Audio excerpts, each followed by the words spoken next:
Thinking of launching your own car tinting and wrapping business in Malaysia? You're tapping into a high-demand industry driven by car enthusiasts, ride-sharing drivers, and luxury car owners alike. Here's what you need to know. First, register your business with the SSM, the Companies Commission of Malaysia. Then, choose a strategic location with good visibility and enough workspace. A small workshop in urban areas like Klang Valley can be a great start. Next, invest in quality materials and hire skilled staff or get trained yourself.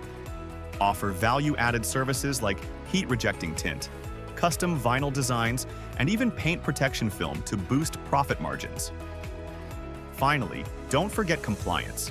You'll need to adhere to JPJ guidelines for window tinting and issue proper invoices to customers.